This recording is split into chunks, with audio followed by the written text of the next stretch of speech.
hoje é a história de Abigail. Abigail era uma mulher incrível que marcou uma história na vida do rei Davi, porque ela viveu no tempo dele, era contemporânea dele, e ela o livrou de cometer uma atrocidade e de poupar o nome dele, de executar juízo com as próprias mãos. Por isso o tema dessa meditação de hoje é Abigail, uma mulher pacificadora. O texto que conta a história de Abigail se encontra no livro de 1 Samuel, no capítulo 25, mas eu não vou ler porque é um texto longo. O capítulo inteiro a gente gastaria pelo menos uns 8 minutos, talvez 7, 8 minutos lendo o texto. Então eu vou contar a história para vocês.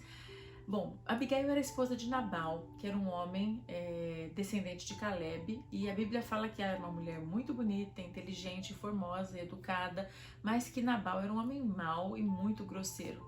E a Bíblia conta que, uma certa ocasião, Davi soube que Nabal tinha terminado o tempo da tosquia, aliás, estava começando o tempo da tosquia das ovelhas, e ele tinha, durante algum período, estado no campo junto com os pastores dos rebanhos de Nabal, e ele ficou servindo de guarda para aqueles pastores ao redor deles, impedindo que alguma coisa acontecesse, que as ovelhas se perdessem, fossem roubadas, que bandos de salteadores viessem.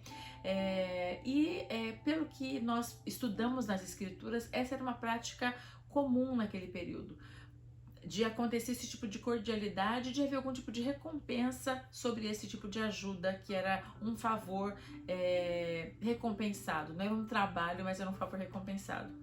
E quando acabou esse período de então das ovelhas estarem no campo, que já foi a época da tosquia, Davi enviou homens para falar para Nabal: olha, sei que é o tempo da tosquia das suas ovelhas, nós tivemos, durante todo o período em que elas estiveram no campo, nós estivemos junto com seus pastores, nós cuidamos desse rebanho junto com eles, cercamos, nada aconteceu, eles não tiveram falta de nada, você pode perguntar para eles que nós realmente protegemos e fomos um muro para eles durante a noite, durante o dia, guardando, passando vigílias com eles, e agora, por favor, nos envia alguma coisa em recompensa para isso que nós praticamos.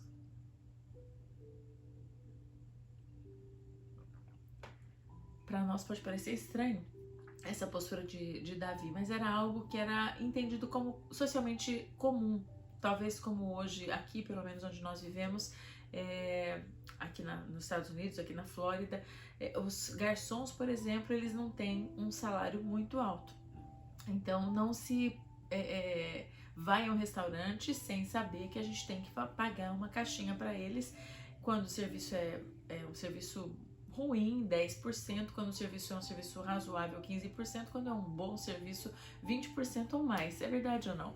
É um consenso, se tem esse entendimento, às vezes vem até na nota escrito, olha, sugerido, né, o valor da caixinha, vem sugerido ali 15%, 20%, 10%, e aí você assinala o valor. Você não é obrigado a pagar, mas moralmente falando você né? Ele esteve ali, ele te atendeu, ele prestou um serviço para você. Então, quando não acontece isso, é porque alguma coisa está errada, né? Tem até um episódio que aconteceu quando nós chegamos aqui, eu não sabia disso, no Brasil é diferente, né? Você não tem essa obrigatoriedade de dar caixinha e muitas vezes nem tem o hábito. Ainda mais quando você come durante o dia, na hora do almoço, uma comida que é comida padrão de buffet, por exemplo. E nós fomos num buffet uma certa vez, eu e meu esposo, nos primeiros dias que a gente estava aqui, as crianças estavam na escola, e quando terminou, a pessoa que nos trouxe a conta nos deu troco, e aí eu lembro que sobrou assim, coisa pequena, dólar, centavos, e aí nós falamos, não precisa, pode ficar com o troco. A moça que nos atendeu, ela ficou assim, muito irada, ela, não quero, muito obrigada, e ela jogou o que a gente deu pra ela dentro e eu fiquei tão assim, chocada com aquilo, eu falei, que estranho, né, não fizemos nada de errado, a gente comeu, pagou o valor da comida. E aí, conversando com um amigo naquele mesmo dia, ele falou assim, vocês não deram os 15% ou 20%? E eu falei, não, nem me ocorreu esse tipo de coisa, nem pra mim, nem pro meu esposo, a gente tava com a cabeça em outra coisa totalmente diferente. Ele falou assim, essa é uma prática, eles não têm salário, quer dizer, tem um salário, mas é um salário muito pequeno. O salário deles é feito com base nesse valor. Então, na verdade, você estava dizendo que você não gostou do atendimento e que você não ia pagar pelo serviço que ela tinha feito. E nós ficamos com muita vergonha dessa prática, porque é algo que é entendido aqui como sendo o certo, e hoje nós entendemos que a gente nunca mais fez isso, foi uma única vez. Mas quem está fora desse contexto não compreende, né? Não consegue entender, é estranho até você se ajustar, até você entender que é uma prática comum e que é o que se espera, né, que se faça. Então eu dei esse exemplo para mostrar que provavelmente era uma coisa nesse nível que aconteceu com Davi, era uma prática comum, praticada por todos e que ele tinha por certo receber. Ele não tinha dúvida de que ele ia receber aquele benefício, aquela ajuda, aquelas comidas, alguma coisa que fosse para abençoar ele e o seu grupo de pessoas. Não era um grupo pequeno, que a gente vê no texto que eles foram 400 homens depois para requerer isso de Nabal e deixaram 200 homens cuidando das bagagens. Então, assim, era um número grande. Imagina, além dos homens, mulheres e crianças. Era um grupo realmente razoavelmente grande. E aconteceu que Nabal falou assim: olha, eu não vou mandar nada. Eu não sei quem é Davi, eu não sei quem são os servos. Tem muita gente que foge dos seus senhores. Não sei quem são, não quero que dá da minha água, da minha comida, do meu rebanho para esse homem rebelde. E deixou e dispensou os homens de mãos vazias. Davi, quando soube disso, ficou irado e falou: não, até amanhã não vai sobrar macho nessa linhagem, porque nós vamos exterminar todos. Peguem as suas espadas e vamos para lá. Um dos servos de Nabal contou para a esposa dele, Abigail, o que tinha acontecido. Falou: olha, Davi, ele cuidou de nós, ele foi muito legal, eles estavam ao nosso redor toda noite, todas as noites do período que estivemos lá, nada nos faltou, ele merecia essa recompensa. E o nosso Senhor, ele é uma pessoa intratável, ninguém fala com ele, ninguém consegue chegar até ele explicar isso, e ele não aceita. Por favor, faça alguma coisa, porque o mal já está determinado contra a sua família. Ela gelou. Abigail ficou apavorada, ela decidiu tomar uma atitude rapidamente. Ela preparou alguns cordeiros assados, não sei se já estavam prontos ou não, eu sei que ela foi rápida, bolos, a Bíblia fala que frutas secas, uvas passas, figos passa também, feitos em passa, e ela levou uma quantidade imensa de bolos e pães e carne e frutas secas e levou aquilo, subiu montanha para encontrar com Davi, não avisou Nabal, e encontrou com ele descendo a colina, já vindo certo de destruir a família dela. E ela se curvou no chão, pediu perdão e falou assim: perdoa tua serva, teu servo se chama Nabal, o nome dele tem um significado que é exatamente o que ele é louco, ele não deveria ter feito isso, e eu peço que o Senhor tenha misericórdia da nossa família, receba essa simples oferta das minhas mãos, e não macule a sua mão, não suja a sua história, não mancha a sua mão de sangue por causa dele, porque todo Israel já sabe que você em breve vai ser rei, e por que sujar suas mãos de sangue com um homem que não vale a pena, né? Ele não merece, ele não é digno disso, e você muito menos deve se macular por causa desse episódio. E aí Davi caiu em si e ele falou: puxa, eu realmente quase cometi uma atrocidade, não fosse você agora me impedir, eu até amanhã de manhã teria matado todos os homens da sua família.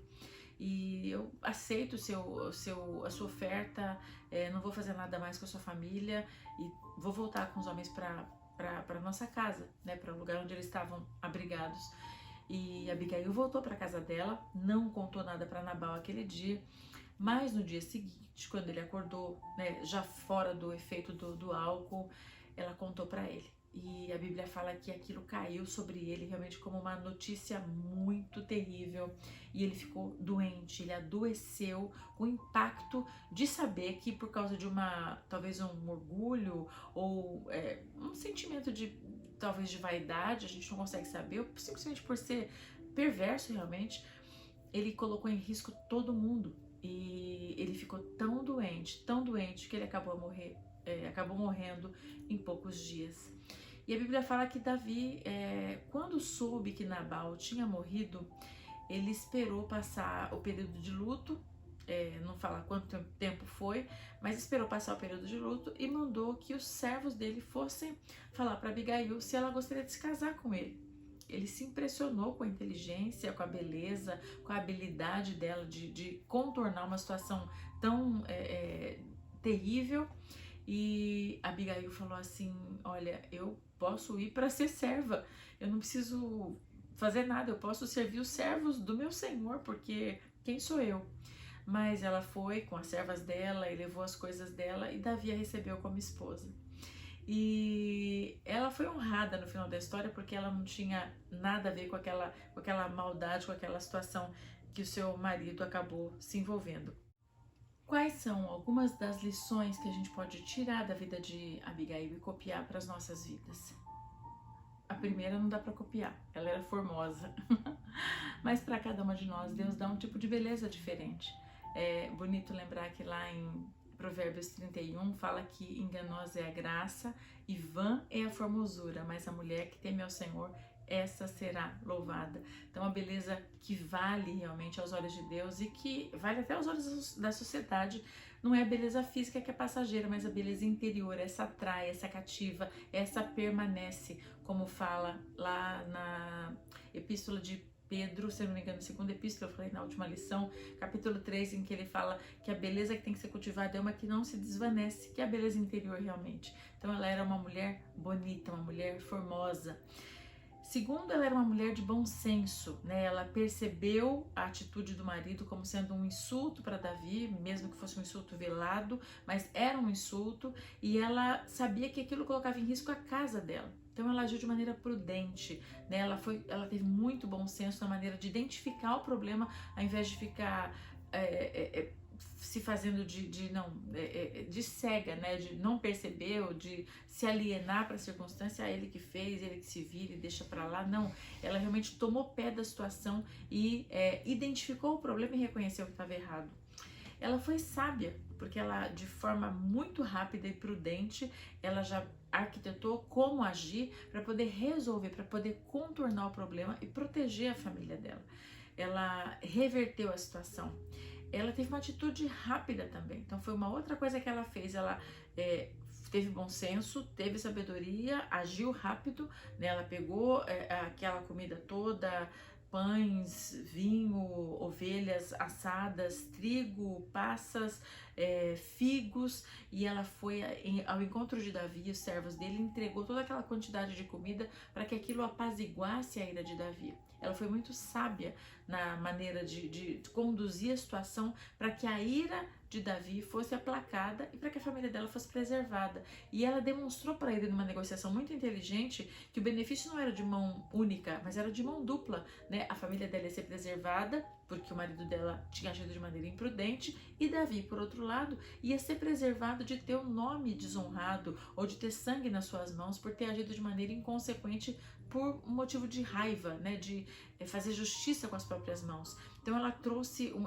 provavelmente veio no caminho já pensando como conversar com ele para equilibrar a situação e não deixar o peso de um lado só, mas mostrando que o benefício era duplo, né? Era mão dupla, para que ele pudesse então realmente ser convencido de não fazer nada e ela pudesse preservar a vida da sua família.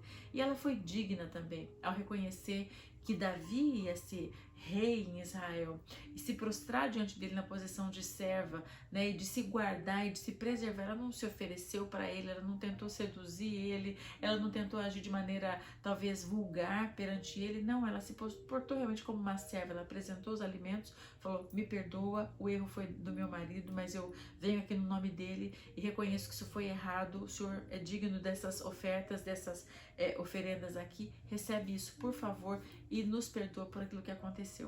Ela agiu em proteção ao seu marido, ela não saiu falando mal dele, ela não saiu criticando ele, ela não falou: mata aquele desgraçado, ele merece, ele é uma pessoa perversa, eu fico livre dele. Ela não agiu dessa forma como talvez muitas mulheres agiriam, mas ela pediu pela vida dele, ela pediu pela vida dos filhos, da casa, dos homens, das pessoas da família. Ela realmente agiu para proteger a família dela. O que aconteceu depois foi consequência, porque a Bíblia fala que ele adoeceu em função do que aconteceu, Nabal no caso, e veio a morrer. Isso foi Deus pesando a mão sobre ele, né? Deus que permitiu que aquilo acontecesse. E ela foi honrada, porque quando Davi mandou, depois do luto dela, perguntar: olha, você ficou viúva, você quer se casar comigo? Ela falou assim: eu posso ser serva dos servos do meu Senhor, quem sou eu? E aí Davi a recebeu realmente como esposa. Então ela teve realmente a sorte dela totalmente transformada, porque ela permaneceu fiel. Se ela não tivesse agido com fidelidade, o destino teria sido diferente. Mas porque ela foi fiel na preservação da família, porque ela foi sábia em identificar o problema, porque ela agiu com sabedoria na maneira como ela abordou Davi, porque ela pediu a preservação da sua família, Deus honrou Abigail e ela teve uma nova história escrita a partir desse comportamento e daquilo que veio depois.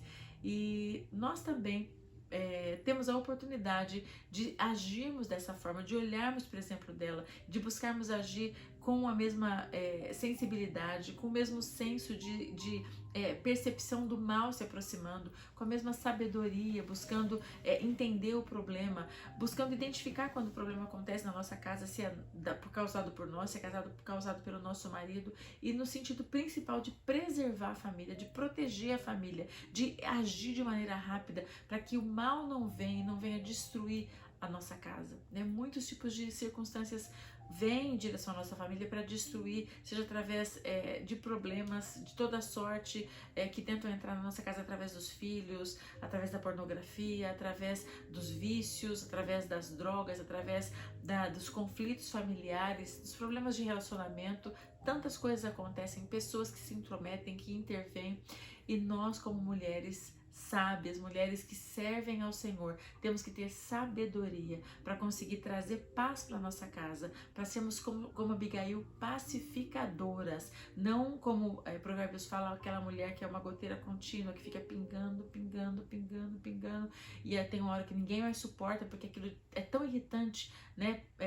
Salomão fala que é melhor morar num canto de um eirado do que numa casa ampla com uma mulher rixosa, que fica o tempo inteiro criticando, brigando, acusando, né? Vira quase um relacionamento aprisionador. Mas nós podemos ser, como Abigail, nesse exemplo, uma mulher pacificadora, que olha o problema e não tenta resolver naquela hora do sangue quente, né? Ele ali embriagado, talvez tivesse tido uma consequência pior ainda se tivesse naquele momento procurado, soube esperar a hora certa, soube resolver o problema, soube trazer para ele no momento apropriado a circunstância, porque ela agiu de maneira sábia. Que nós sejamos sábias dessa forma também nas nossas casas, com os nossos maridos, e possamos preservar as nossas famílias, em nome de Jesus. Vamos orar e apresentar esse estudo e todos esses princípios diante do Senhor, para que Ele nos ajude a equacionar na nossa vida e aplicar, para que a gente possa viver uma vida de excelência nos nossos dias, em nome de Jesus. Feche seus olhos e vamos orar.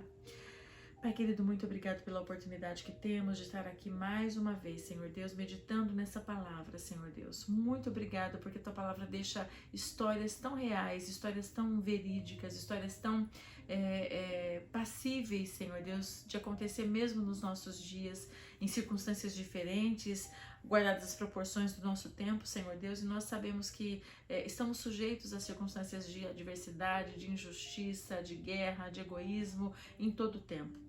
Pai, nos dá a habilidade de agirmos com sabedoria, dá-nos a habilidade de agirmos, Senhor Deus, sendo guiadas pelo Teu Santo Espírito, dá-nos a habilidade de sermos pacificadoras dos nossos lares, sermos abençoadoras dos nossos maridos, sermos abençoadores dos nossos filhos, dos nossos irmãos, dos nossos pais, Senhor Deus, que as nossas palavras sejam palavras de paz, que as nossas negociações sejam negociações que favorecem a família, não sejam palavras de acusação, de guerra, de confronto, não sejamos como goteira contínua, não sejamos como uma mulher rixosa, mas sejamos, Senhor Deus, como uma mulher sábia, que edifica a sua casa. Nós colocamos as nossas vidas diante do Senhor e pedimos a Tua bênção sobre nós e a Tua ajuda para que possamos agir segundo o Teu padrão, segundo a Tua vontade para nós, e a nossa vida venha honrar o Teu nome. Nós oramos e agradecemos em nome de Jesus. Amém e amém.